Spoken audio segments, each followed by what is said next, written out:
We are. I'm joined today by Nathaniel Carpaccio. Yeah, did I say it right? Is it Capaccia. Close enough. Capaccio? See, I even wrote it down before we started, and then I screwed it up. I have to write it down phonetically because otherwise I'm the product of a public education. But anyway, and you sent me an email not long ago, just kind of sharing some of your successes and what you've been able to do in what people will consider a very young age, and have had a lot of success.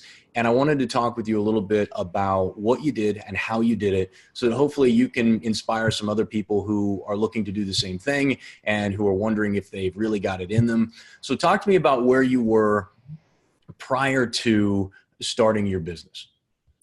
I was working a typical 9 to 5, I guess, easiest way to say it. I was a 3D artist at a company that's in my field. We do marketing material for architecture. And I was just kind of a standard artist working there. Did you do like CAD? Did you do like CAD work? I mean, what sort of, you were an architecture firm. It's kind of like, we use a lot of the same software as they use in like Hollywood, say, to do CGI. Okay. So it's a lot of 3D work, 3D modeling work, texturing and lighting. We try to give like realistic views of what the buildings are going to look like. Okay. And so were they small were you doing residential? Were you doing industrial or commercial buildings? What were you doing? That company did all types. Okay, did everything. Okay. Yeah, but mostly it's marketing material, so it kind of goes towards like luxury housing, creative office space, especially in Los Angeles. Those really hot markets. A little bit less of like say warehouse spaces or industrial. So okay. Did you like it? I mean, was it? Yeah, that's the thing. I loved it. I absolutely love it. I got into this whole field because I studied architecture, actually back in Illinois, where I'm from. And what actually got me out to LA is I kind of realized that the future of this field is more in like virtual reality, say. That's kind of where this is kind of heading. We do everything in 3D. We visualize these spaces. So virtual reality is kind of that next evolution to what's kind of happening in this field. And it's a small field too. But when I was studying in college, I kind of found out about this field of this kind of like, it's called architectural visualization. I got really attached to it. My senior year of college, I realized that virtual reality is kind of the future. And so kind of like one of the lessons that you always teach is I invested in myself, and I went out to the library and I got some books on computer science. And I said, I need to learn this. I really need to learn what's going on here. And so I learned how to code in really basic HTML, JavaScript, CSS at a really basic level. And that actually, I built a little program that then I sent. I was going to be a little bit of an entrepreneur with it, but I sent it across to some other studios around the US, and it actually got picked up by this one in LA, and then they brought me out here.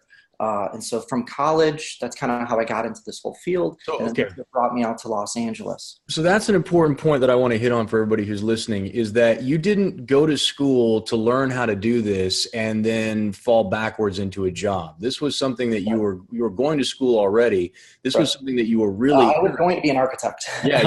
You were in a completely different field, and you decided that this was something that really interested you, and then you took the initiative to go and build on your own human capital and get to a point where you are now in a very you've niched down into a very unique piece of architecture and where you kind of saw the industry going in general. Yes, that's right. And it's funny is when I looked around and I saw my peers just going down that regular path of architecture, and I'm thinking like, well, I mean, I'm going off the beaten path here, but I mean, sky's the limit. Nobody else is even doing this. It's like I have no competition almost either. Was it scary doing that? Because when you step out like that, I had a hard time my senior year dealing with that. Definitely, because especially when you're in college, and they put you down this path, and you're supposed to do this, you're supposed to do that, get the internship, work at this big company, and do that.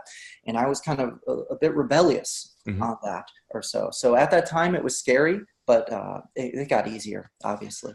So you wrote the program, you shipped it around, said, is anybody interested in this? You kind of shopped it, and the firm out in LA hired you and said, come on out and come work for us. That's right. And I was going to kind of do it on my own.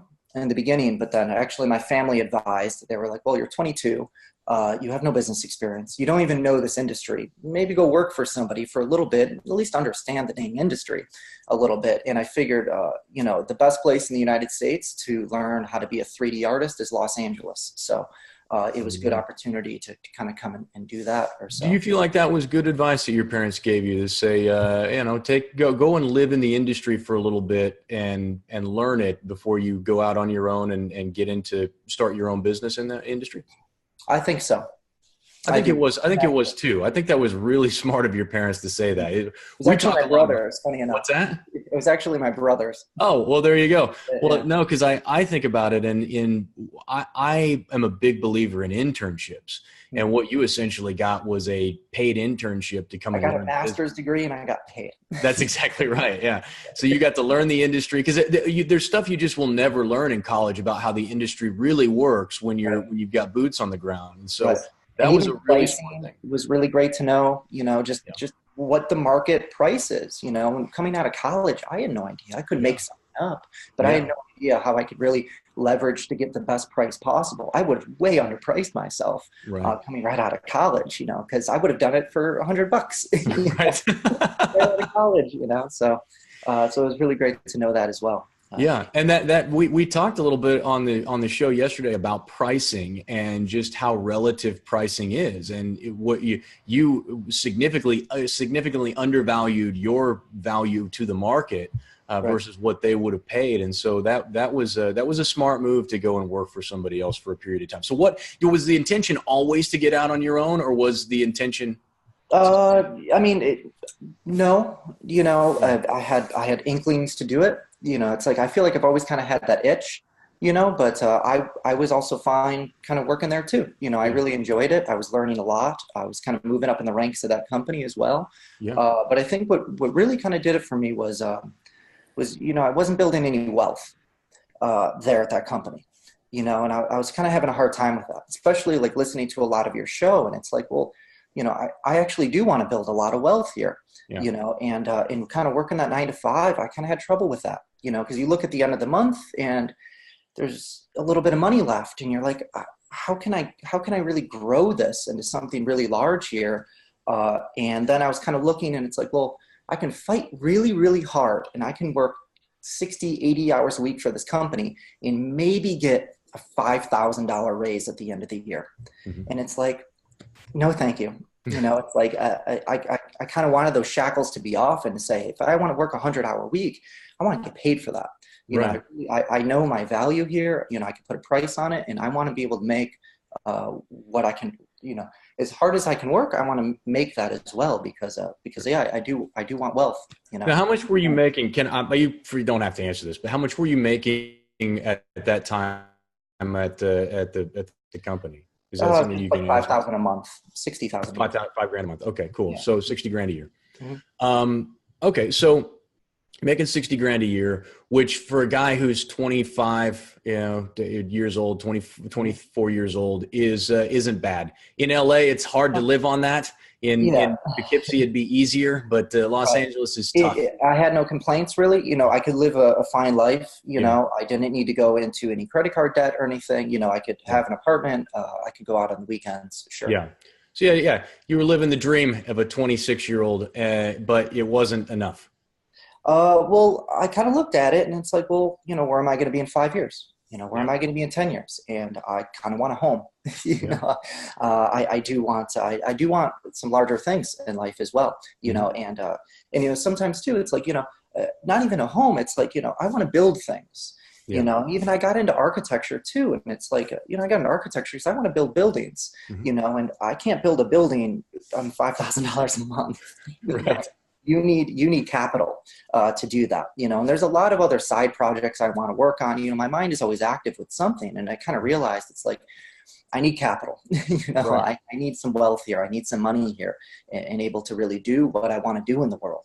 It's like, I need that financial freedom, right? I really needed that. So the decision was to leave the company. Did you just show up on Tuesday and say, this is it? I've finally had enough. I don't know what I'm going to do, but I'm not working here anymore. Or did you plan it out a little bit better than that? Well, I put a price on myself. and I asked for that price to management there, and they weren't willing to go with that. But what they were offering me was to lead the new department. So I'm thinking, well, I have a price on this, and I know what I'm worth. They're giving me the opportunity to lead this new department, and I think, well, then why am I going to do it for them? I can do it on my own. So that was kind of that was really that switch that was like later, I can do this on my own. Yeah. I got out of there, put it in 2 weeks, and then started from there. And you had no book of business, no nothing. You just said 2 weeks. I had because like I said, I was pretty much living paycheck to paycheck. So I had probably $1,500 in the bank. And I knew, and then they were going to pay me like 8 days worth of work or something like that. Right. So I paid like $2,000 total. And I said, okay, well, that's about 1 month's rent. So that's a start. And then I kind of have I have my laptop, my MacBook computer, I've got a TV, and things. And I'm thinking, if it really gets down to it, I'm just going to start selling off some things. I know I'm going to do this. Yeah. So I kind of did all the calculation, and it was like bare bones. I have 3 months. And here we go. And then I just ran at it. And I did rack up a little bit of credit card debt. I have to say it was probably not wise to do it on Visa. But I did throw a couple things on the Visa bill and I paid off, as soon as I could after Brother, that. you have no idea how much money I put on a credit card in growing a business. So if you manage to do it just a little bit, that's fine. Cause I've easily racked up 40 grand in credit card debt. So there you go. This one here, if I can share that number, I hit 13. That's where it ended up. No.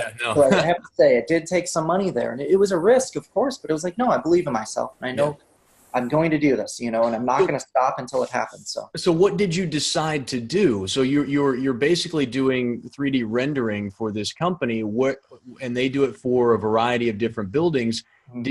So you essentially started a company in competition with them? Is that what you did? Yeah, that's right. I had a lot of ideas in the past as well about where we can move this department and what things we can start innovating on in the field. And they just didn't see it. And I've been kind of crying out for years over there, like, let's do some of these things. Let's do some of these things. And it wasn't really happening. So then I kind of put my money where my mouth was. And so I took my skills, and this is one of those things too that you teach that I think is so valuable, and I really love listening to. It's acquiring these skills, and it's investing in yourself, and I even remember you saying once on the podcast how, you learned graphic design and things at night, to make your own logos. You learned how to do your own editing and things. And that's so important. So on this, again, I took my skills in learning from what I did in college, which was kind of some of that computer science stuff. I re-hit the books. I relearned some new softwares on that. And I ended up developing a new little product. And it's a new way that we can display these images online, all web-based. So now people are able to, on their phones, kind of walk around the space rather than just looking at a traditional, regular image of what an apartment might look like. You can actually walk around it now. So I built a little program that can do that, and that's what I went out and started selling. But my original prototype on it, I did it from the day I put in my 2 weeks until the day I left. It was just 2 weeks of I went home at night from work, and I just worked till 2 a.m, just coding, writing that. And then I went out right when I left. The next day after I left the company, I went to some real estate events, kind of invested in some of those. They were like $50 a piece, did some of those. And then I just started going on a lot of the real estate websites, finding new hot companies, seeing what projects are out there, putting on a nice shirt and pants and knocking on doors and, shaking some hands and saying I need some business. Okay. So you did really a lot of traditional selling then. You went to the events, you shook hands, you showed up at their door because you knew they had a project that they were trying to sell or get off the ground, trying to promote, and you literally sold yourself by putting your hand out and greasing some palms. Yeah, that's exactly right. I mean, really, because in my mind, what other way is there to do it? Right, and maybe I feel this specific on that, but it's like, I need to get in front of these people. I need to show them what I have. And then in the beginning too, I don't know how I feel about looking back on this one, but I told everybody I'll do the first one for free. It's like, I'll just do the work. And what I actually ended up doing in the beginning too is I started targeting companies. So I found a large real estate company in Los Angeles. I sat at my computer and I did about 3 days of work, and I did a demo of one of their projects. And then when I went to them and I knocked on the door, in order to get past the secretary, it was like, look, I did one of your projects here. Check it out. This is what we have here. And that kind of, pushed it forward a little bit. So I really invested in that too. And it's something that you did that I try and it's so hard to convince people who aren't entrepreneurs the fact that, look, you need to do a whole lot of work with no guarantee that it's ever going to pay off. Like that's the biggest thing, is that if you can take on, that's when I talk about risk. That's one of the things that I'm really talking about is, hey, you just have to put out a massive amount of time and work that you will receive no benefit for. And that you have no idea. You can have some assurances that there's a market for what you're selling, but absolutely no idea, especially when you're going into something that is relatively new and kind of an up and coming niche. That is, you're really blazing a new trail, and that can be really scary. And you did a lot of work that didn't have any guarantee of success, and you had no backup plan. There was no safety net. I like working that way. Because I feel like I'm more motivated. The 2, 3 o'clock in the morning, it's like I can't fail. Failure's not an option here. Right. Rent's coming due. Right. But you gotta put Susie needs shoes, that kind of thing. I enjoy being in. I'm never more motivated than when I'm in that position. And you know what I noticed is that's when I was the most alive. It was by far the most stressful I've ever experienced. I thought I was stressed at work sometimes, but it's like, oh geez, that was like child's play, kind of thing too. But I love it. It's definitely something that you kind of feed off of as well. I wouldn't have it any other way. So what were the results then? So when did you leave and the company? How long have you been at it, and what have the results been since then? So March 6th, I think, was the day I left. The company wasn't incorporated though until maybe in April or something like that. Maybe March 22nd or so. But anyways, March 6th is the day I left. And then I opened up a bank account with just $50. That was the minimum Chase Bank allowed me to open up without paying a penalty. And then I knocked on doors until I think the first time I got paid was May. So what is that? If I started in March, a couple months. A couple months. Yeah, 3 months. Something started to finally hit right around then. But it actually exploded in May. And I wasn't expecting that at all. And that's where I put on that letter too. There was about 38,000 in sales came in that month, which was just absolutely insane. Absolutely. So insane. You started in March, and May, 38,000 in sales. That's right. Yeah, insane. Absolutely. Well, that's probably pretty good too, because like I said, I started with a goal. I said $20,000 1 month by the end of the year, and I figured I'm just going to scrape by. I'm just going to have barely pay rent. I'm going to figure it out, and in 1 month by the end of the year, I'll make some money. I really wasn't expecting it to happen that fast at all, but it did. Yeah. And the thing about this field too is, it's not a product. Everything's kind of like handmade. So every time I get a sale, I actually have to produce the work. We actually have to visualize these buildings. We need to model it in 3D and all of that, So I, of course, have the benefit too, especially in the beginning. Now I'm trying to get some help with it, but I was doing all that work. So it's like one thing to get the sale, but then I need to do the work. Which is just a whole nother animal. That's the really hard part too. That's the time consuming one, because that's kind of what they're paying for. That's right. Yeah. Making a quality product. Yeah. Yeah, exactly. And so there was a lot of late nights that month, to get these things done and whatnot. But here's the thing: there are a lot of really good. There are a lot of guys who can do 3D rendering. So you've found a niche, and you're ahead of the game in a lot of respects to it. And if you can hire people to help you with that piece of it, and you can actually hire people to help you with all of it. And then so there's nothing that you cannot. That's one of the things. You're not in a business where you're going to have to trade time for dollars forever. You are in a place where you can compound that by using other people's labor and those kinds of things to build your company faster. And so, hang on, somebody's trying to call me. So talk to me about what have you done? So the balance of this year, where have you been, and what's the expectation for next year? Hmm.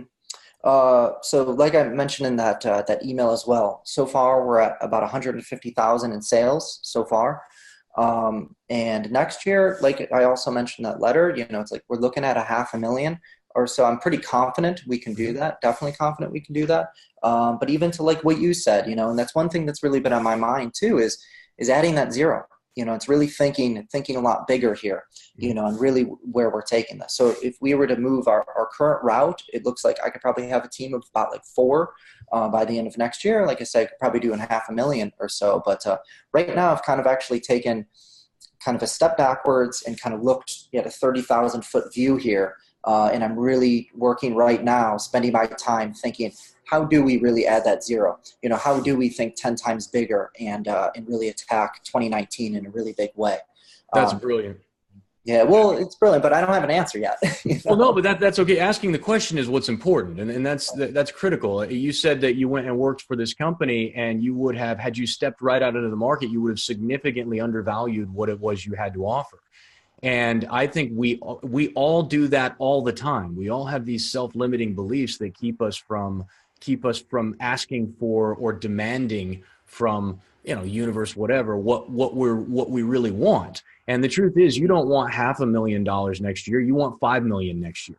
Right, right, You right, want 50 million. right. Right. So the question is, how much what number can you hit? If I'm going to miss my number, I would rather miss a $5 million number than a $500,000 number. It makes me think differently and demand more of myself to hit those marks. And so, and again, I think what I said on the show when I talked about it is don't misinterpret that as me saying, oh, you haven't done enough, because your success has been amazing. Like, people would kill for your success. You're making $60,000 a year. Now you're doing it on your own. You produced 150,000 in revenue. And next year you're going to be making a multiple of what you made at your old job. And there's no limit to the amount of money that you can make at this. Right. Like, you can add a zero, and there are companies out there that do $50 million in the industry that you're in. They do big, big, big money. So Absolutely. the idea that oh, you've got to settle for $500,000 is just a mental block that you just got to accept. Hey, I can do more. We can have a massive company, and I can be doing this on a scale that I can't dream of right now. And it sounds like your headspace is already there, and that's incredible. Mm-hmm. So what advice would you have to give to somebody who is on the fence? They're looking at all of the stuff, that all the obstacles, like they said, how am I going to make rent? How am I going to pay for this stuff? I don't want to have to sell off my TV. What would you say to somebody who's in your same boat, who's wanting to make that leap and just hasn't been able to do it Hmm. I came up with this analogy right before I left my last job. I was talking with a coworker of mine there, and him and he was in the web team there, and we both had a lot of talks about going off and doing something on our own. But we were stuck at our 9 to 5s, and it kind of dawned on me one day, and it was like, I think of the workplace like a swimming pool, because say everybody's afraid of the water, and we all start in the pool, and us kind of working our 9 to 5s, we're in the shallow end, yet? or so. Maybe in college, we're just stepping our feet in or something like that. Now we're just kind of swimming. Floaties are off, though. We're on Right. our own, but we can touch ground. We're safe. And then we look at the people that are leading the companies, like upper management and things. And those are the guys or girls in the deep end. And we Mhm. say, like, wow, look at those people in the deep end. They can't even touch bottom. Like, that's scary in the deep end. I want to be in the deep end one day. But then it dawned on me, and I said, wait a minute. We can leave this pool. We can go outside, and then there's an ocean. And in that ocean, the depths are unlimited. But in the ocean, there's sharks, and there's big waves, and there's storms. So it is definitely scary in the ocean. But what kind of dawned on me one day is, I just want to go swimming in the ocean. What am I doing in this pool? What am I doing in this box? In the swimming pool. It's like, let's go in the ocean. So I would tell people, just jump in the dang ocean. Don't be afraid of the water. Just really just jump right in, and you'll swim. That's what's funny is And like what we were saying earlier, it's like if you just kind of believe and you say like, I'm not going to fail, I'll do whatever it takes, you're going to swim. You know, you're absolutely going to swim. And so I say jump and swim. You Man, know? what a brilliant analogy. I really like that because it incorporates so much. It incorporates a good visualization of where you're at versus where you want to be. And this idea that wherever you're at right now, you're really limited. And Well, that's the limiting thing because you think yeah, the pool's the deepest thing. yeah. Like You there's think a the whole deep end is, world outside. yeah, there's an ocean and the ocean is limitless. And Right. but you're right. There are a lot more dangers in the ocean. If you Sure. want to play in that pool and that with that group of people, there's lots of dangers out there, but the rewards are also greater. So That's right. that's a And great that's actually one thing, you know, I think out of architecture school, I would say the main thing I learned actually is like kind of like a work ethic, you can say. In architecture school, what happens is you arrive day one and you're super energetic, and everybody wants to be a designer and everybody, you know, you're excited, day one of school. And then they say by Friday, we want you to get something done, which might be a design with a couple section drawings, some elevations, and some perspective views. And you coming from high school or something like that, you've never seen anything like that before. And you look at your professor and you go, no, we can't do this. This is insane. Like school just started. This should be syllabus week. Like we should be partying right now anyways. What do you mean you want this by Friday? And they say, get it done, you know, and then if you want to be here, get it done. And so right. then what you end up doing is getting that done. And you all kind of work together in the studio and you work till 2 a.m, you know, and you freak out in the process. And then Friday morning comes and you deliver and you have it done. Yeah. And then you look at it and you go, how the heck did I just do that? Like what just happened there? 5 days ago, I thought this was impossible. And that maybe like guys at the sophomore level or something should be able to do this. And I just completed it.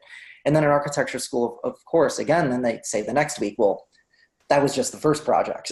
You know, Yeah. do it again, you know. So they really teach you that idea though of like, you know, of putting a goal that's insane, you know, something that's really insane out there, and then just fighting so hard and then realizing if you don't give up, just keep pushing. You're gonna have to do some long hours, sure, but keep pushing. At the end, you're gonna look at it and you're gonna go, I cannot believe that was ever, I can't believe I was capable of doing something like that. Yeah. So I would say 4 years of that in architecture school really, really trained me to go out and do this, you know, out here as well. Well, I got to tell you, man, Nathaniel, your story is really amazing. When you sent me that email, I said this is something everybody needs to hear because I preach so much about it. And the truth is, I mean, I didn't even help you with anything. All I did was just tell you, hey, you're capable of more than you're currently doing. Absolutely Go right. do more. And that's really the extent of what of what I said. And for you to be able to just take those little pieces and go out and do so much with it. I mean, man, you're going to be ridiculously successful over the next few years. And I'm excited to see what happens with you. And thank you for coming and sharing your story with everybody. Thank you for being somebody who's demanding more of themselves, because we need more people who demand excellence from themselves. And you're doing that, man. I got nothing else to say. I'm impressed. It's really impressed. It's great. Thank you. Yeah. Well, I have to say too, you know, and really like when I was working that job, you know, I'm just sitting in front of the computer all day. You know, I was just plugged in, you know, to the podcast too. You know, every single day. You know, and really hearing your message. You know, and hearing you kind of talk about this, and hearing you say like, demand more of yourself. You know, it really, really does. It really did push me to this point, you know, of just saying like, you know, I am going to demand more of myself. You know, I do want to build wealth in this country. You know, I do want more financial freedom. Like, I am sick of all this. I am going to jump. Like, get me out of here. You know, it really, really did help on that. And I would say too, even because some of these numbers I've been dealing with, although like they're not massive, you know, they're more than what I'm used to, of course, but you know, in the scheme of the world, they're not huge numbers, but still it's, you know, it's even me just figuring out balancing the checkbook and things, you know, even just it's simple. I remember you said once, like somebody can give you a 400-page book on economics, throw it out. And I've got like one line for you or something. And what is it? Spend less than you make, save and invest the rest in things you understand. And it's like, wow, it's so simple, but it's so true. Even doing this, it's like, because as I'm moving forward, it's just like spend less than I make, Yeah. and then I'm just going to save and invest the rest in things I understand. And those things I understand are the field that I'm in. I'm just going to keep involved in there. And so again, I thank you for the message. Really, you kind of you're always talking about on this, in your voice in this, because it's very, very powerful. And I think there's going to be a lot more stories like mine. If people could just keep plugging in, keep tuning in. I appreciate that, and I hope there are a whole lot more stories like you, because I thoroughly enjoy this kind of stuff. I enjoy seeing people who are meeting their potential, really even exceeding it in many cases. And it's you need to hear those stories when you're first starting out, when you're in the suck, when you're in the middle of it, because there is a time when, again, especially in that month 2.5, and you got 3 months worth of savings to pay your bills, and nothing's hitting. There's no real money coming in, and you don't know what you're going to do. And the question is, well, do I need to start looking for another job now? And all that stuff starts that you need somebody to tell you, no, here, I did it. I know exactly where you are. I know exactly what you're feeling. I have been there. Just continue. I was having a conversation with somebody the other day, she's an actress, and she just got a part in a play, and she's very good. I've seen her work. She can be somebody if she wants to be. And she said, well, it's not paying very much, and I'm getting, I don't know, she's 28 or something now. And she said, well, I don't even know, maybe time for me to hang it up, or maybe a time for me to get a desk job. And I just said, don't do it. If you weren't talented, I would tell you, look, you don't have any skill at this. Maybe you do look for a desk job. But I said, don't do it. I said, just continue doing what you're doing, because you're in the middle of it right now. You're at that point where most people give up. Right. And that's why they don't become successful. It's not from a lack of talent. It's not from a lack of skill at what you do. It's a lack of endurance. And so people need to hear stories like yours of, hey, I took the leap. I said, I'm going to do whatever it takes to give this a shot. And what's the worst that can happen? The worst that can happen is you go bankrupt. And at 26, that ain't all that bad. And you go find another job in a career where you're highly qualified. And, instead, now you're doing your own thing. You're commanding your own destiny. You have no limitations on you. And that's the way it ought to be for everybody. No, that's right. Like you said, I go bankrupt, but what I still do have is my human capital. I still do have skills. Yeah, skills they're worth some money, enough to get me by, of course. So that's the worst. So thank you again. Hey, absolutely. All right. Thank you, man. We'll talk to you soon. Give me an update. Great. Will do. Yeah. All right. Bye. Bye.